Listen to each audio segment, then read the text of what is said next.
अस्सलाम वालेकुम। कैसी है मेरी यूट्यूब फैमिली? आई होप आप सब ठीक होंगे, मैं भी ठीक हूँ। आज मैं बना रही हूँ आलू चिकन का सालन, जो कि मेरे घर में माह रमज़ान में सहरी के वक्त बहुत ज़्यादा बनता है। आज ही मैं उसकी रेसिपी आपको देने जा रही हूँ। मैंने एक कढ़ाई ले ली है, कढ़ाई में मैंने आधा कप से ज़्यादा ऑयल डाल लिया है। ऑयल हमारा गर्म हो रहा है, उसके साथ ही मैं डाल दूँगी 2 प्याज कटी हुई रफली। उनको मैं अच्छे से ब्राउन कर लूँगी प्याज को।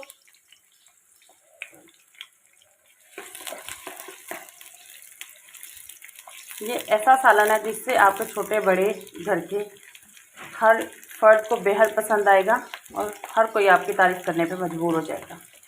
एक दफ़ा बनाइएगा, ज़रूर ट्राई ज़रूर कीजिएगा।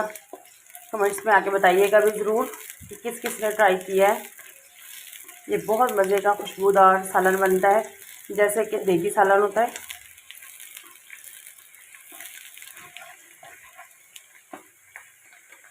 जी, मैंने आज अपनी यूट्यूब फैमिली से बात करनी थी और कहना था कि प्लीज़ सपोर्ट किया करें। सपोर्ट करने से ही लोग आगे बढ़ते हैं, उनका टैलेंट निखर के बाहर आता है।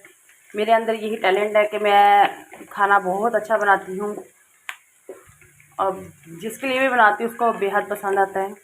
ये मैं ख़ुद तारीफ़ नहीं कर रही, जो मेरे हाथ का खाना खाता है वो लोग मेरे खाने की तारीफ़ ज़रूर करते हैं। मैं बहुत दिल से, बहुत मेहनत से खाना बनाती हूँ, बहुत खुशी से खाना बनाती हूँ, चाहे गर्मी हो चाहे सर्दी हो। मुझे खुशी होती है मेरे घर में कोई गेस्ट आए और वो खाना खाए मेरे हाथ का बना हुआ।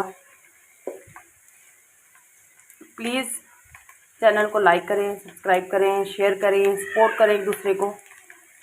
आपकी सपोर्ट की बेहद ज़रूरत है। प्याज ब्राउन होना शुरू हो चुके हैं। इसे वॉश करके ऐसे स्ट्रेनर में डाल के रख लिया करें ताकि इसका पानी अच्छे से निचड़ जाए। और जब आप इसको ऑयल में डालें तो बिल्कुल भी कुछ छींटे आपके हाथ को ना लगें और आप जल ना जाएं। ठीक है जी, प्याज तकरीबन हमारे ब्राउन हो चुके हैं। अब मैं इनको निकालने लगी हूँ ऑयल से बाहर।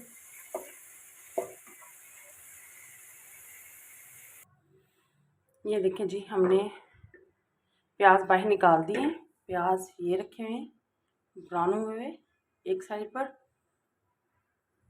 अब हम ऑयल के अंदर डालेंगे 4 अदद लौंग, जैसे कड़कड़ाती हैं। इसके अंदर हम डालेंगे चिकन।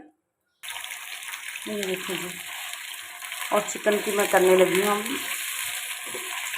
अच्छे से चिकन को फ्राई। जब हम चिकन को फ्राई कर रहे हैं तो इसके अंदर हम नमक ज़रूर डालेंगे ताकि चिकन के अंदर तक नमक चला जाए। जब हम इसे ऑयल में डाल देते हैं ना तो इसके अंदर एक कोटिंग सी हो जाती है ऑयल की, फिर अंदर तक नमक जाता नहीं है। मुझे ऐसे फील होता है, तो मैं ऐसे ही करती हूँ कि जब मैं इसको फ्राई करने लगती हूँ उसके साथ ही मैं नमक डाल देती हूँ।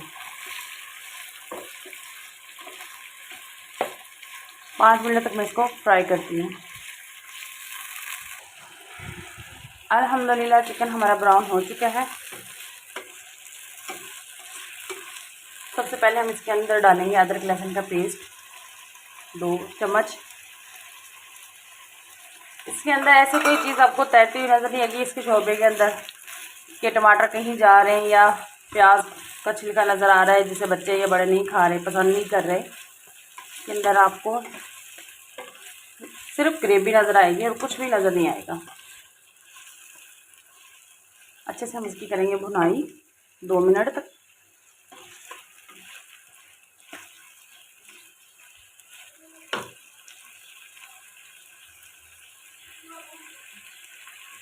दो मिनट हो गए, इसकी भुनाई होगी अच्छे से। अभी मैंने 3 टमाटर लिए थे, उनका मैंने पेस्ट बना लिया था। अब पेस्ट मैं इसके अंदर डालने लगी हूँ।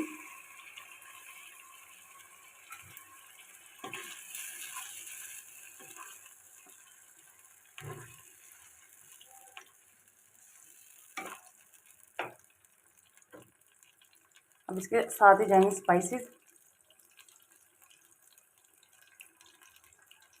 मिर्च और नमक आप अपनी हस्बे जायका जो आपको पसंद हो, जितना आप लोग खाते हो उस हिसाब से डाल सकते हैं।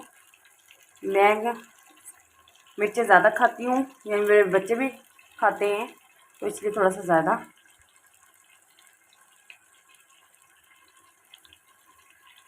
वैसे भी शोरबे वाला सालन है तो थोड़ी भी स्पाइसी ही अच्छा लगता है। नमक हम पहले ऐड कर चुके हैं तो आधी चम्मच इसमें नमक और ऐड करूँगी। थोड़ी सी इसमें जाएगी हल्दी, ठीक है। और सबसे जो इसका अहम मसाला है अब वो इसके अंदर जाने लगा है, ये जायफल और जीलवत्ती का पाउडर। सिर्फ आपने थोड़ा सा डालना है, ये शायद आपको देखने में ज़्यादा लग रहा हो लेकिन है बिल्कुल ये थोड़ा सा, ये इसके अंदर जाएगा। अब मैं इसकी करूँगी अच्छे से भुनाई।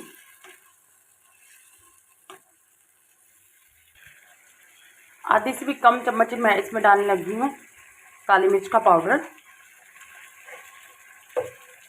भुना हुआ ज़ीरा, कुटा हुआ नहीं है, सिर्फ भुना हुआ है, तवे पे रोस्ट किया हुआ ज़ीरा है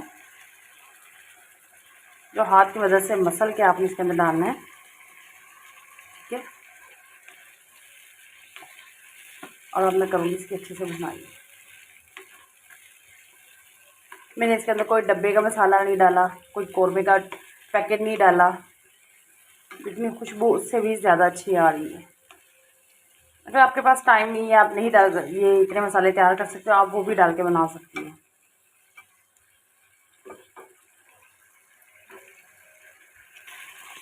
ये सबसे एंड में मैं डालूँगी प्याज। ये देखें जी, प्याज की रंगत बिल्कुल भी चेंज नहीं हुई है। इसको मैंने ना हैंड ब्लेंडर की मदद से ब्लेंड किया, इसके अंदर मैंने कोई पानी नहीं डाला। पानी डालने के बाद ना प्याज की जो रंगत होती है ना, कलर जो होता है वो चेंज हो जाता है, जिससे हांडी का कलर भी चेंज हो जाता है। तो मैं ऐसा नहीं बनाती पेस्ट, सिर्फ ऐसे ही इसको करती हूँ। आप चाहे तो पेस्ट बना के भी डाल सकती हैं, लेकिन मैं ऐसे नहीं करती।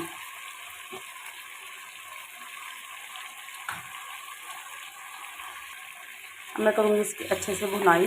देखिए कितना गाढ़ा सा ग्रेवी वाला सालन तैयार हो रहा है हमारा।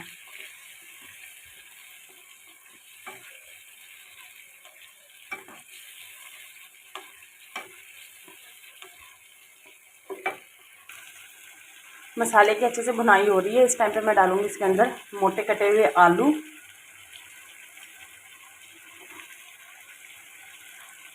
मैंने 2 आलू लिए थे, आप अपनी फैमिली के हिसाब से डाल सकते हैं। अब हमने आलू के बीच के साथ करनी है भुनाई अच्छे से।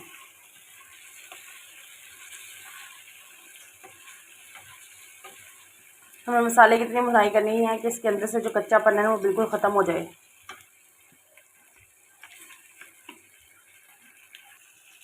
ये देखिए मसाले ने ऑयल छोड़ दिए। अब आप इसके अंदर इतना पानी डालें जितनी आपको ग्रेवी चाहिए और आलू जिस हिसाब से गल जाएं। मैं इसके अंदर एक बड़ा गिलास डाल रही हूँ पानी का, मुझे इतनी ग्रेवी चाहिए, उसी में मेरे आलू गल जाएंगे। एक दफ़ा स्पैचुला की मदद से आप इसको घुमा लें अच्छे से और आप इसको पकने दें तकरीबन 10 मिनट। 10 मिनट बाद देखते हैं जितना मुझे शोरबा चाहिए, ग्रेवी चाहिए आलू की और चिकन की। देखिए बिल्कुल तैयार है। मुझे ना ज़्यादा पतला शोरबा अच्छा लगता है, ना ही ज़्यादा गाढ़ा। आलू देखिए गल चुके हैं बिल्कुल। सबसे लास्ट में मैं डालूँगी इसमें हरा धनिया।